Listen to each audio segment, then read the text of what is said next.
Welcome to Train Sim World, an immersive and highly detailed rail simulation featuring authentic routes and trains from around the world.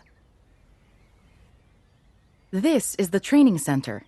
Here you can learn about how to navigate and interact with the world, as well as how to operate the many trains. Let's start by looking around. Find each of the markers and look at them.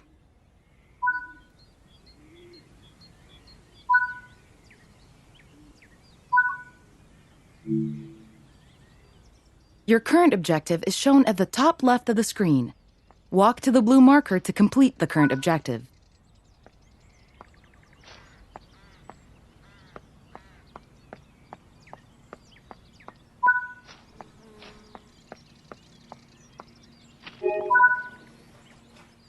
You've been awarded some action points. These are displayed in the top right corner of the screen and count towards your overall experience level for the game. This is one of the many types of route tasks to be discovered. Keep an eye out for many more types and styles of route tasks, which can involve placing, collecting, or fixing a variety of things. Head into the main building, and you'll continue your induction there.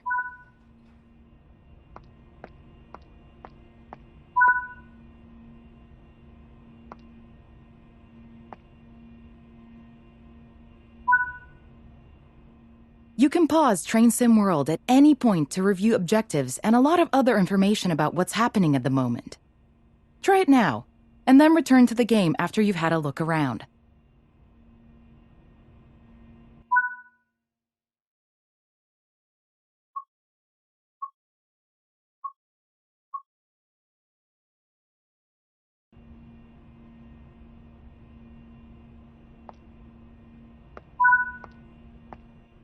Now that we've covered some of the basics of moving around and interacting with the environment, let's take a walk through the building and find the trains.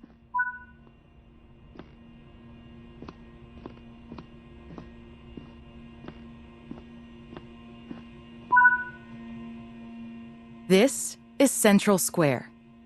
From here, you can explore the main training center depot and surrounding yards.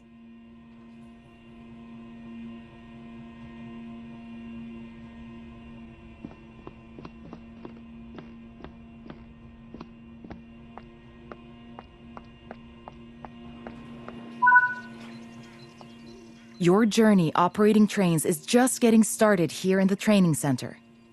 Remember, you can always come back here from the main menu to refresh your knowledge if you're unsure about anything. Continue to learn and other training modules here in the training center, and then you'll be ready to take on more challenges in other environments.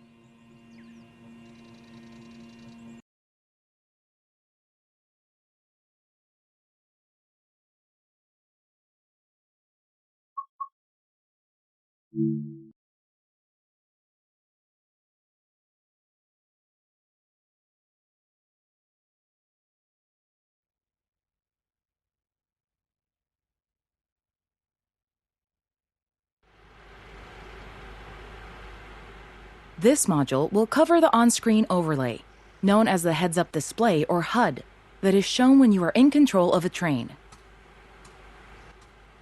Climb up the ladder into the train and then sit in the indicated seat.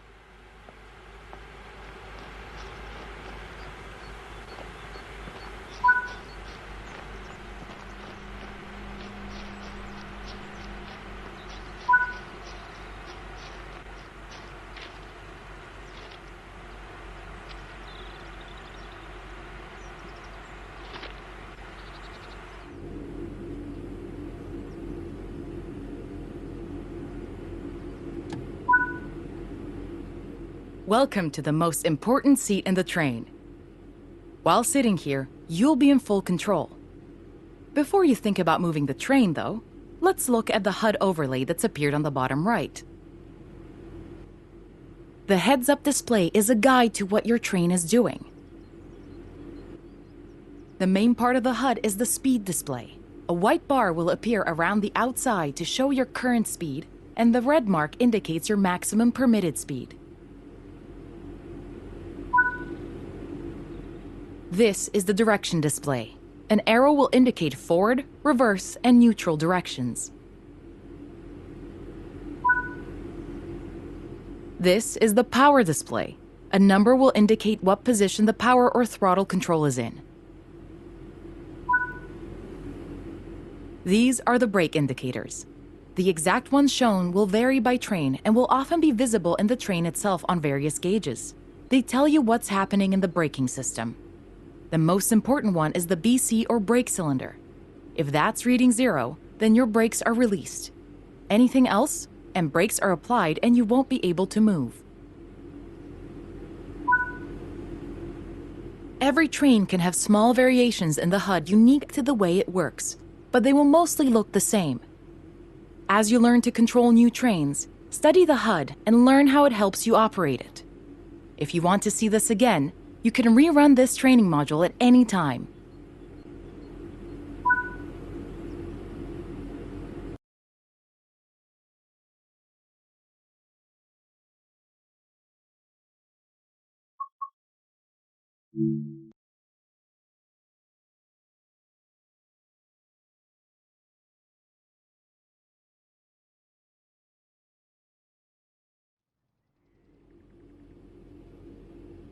In this training module, you're going to look at making the train move and then bringing it to a stop again.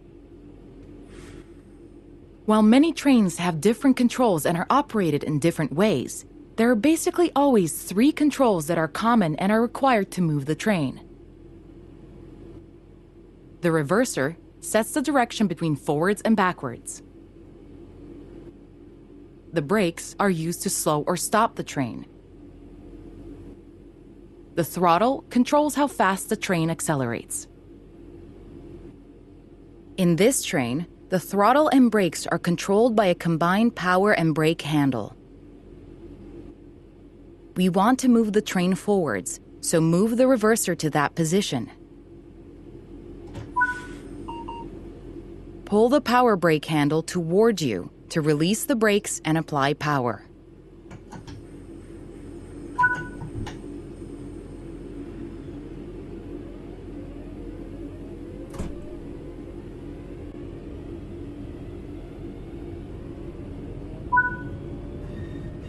Now that you've reached your target speed, you can move the throttle control back to 0. The train will then coast on level ground, and the train will only slow down very gradually.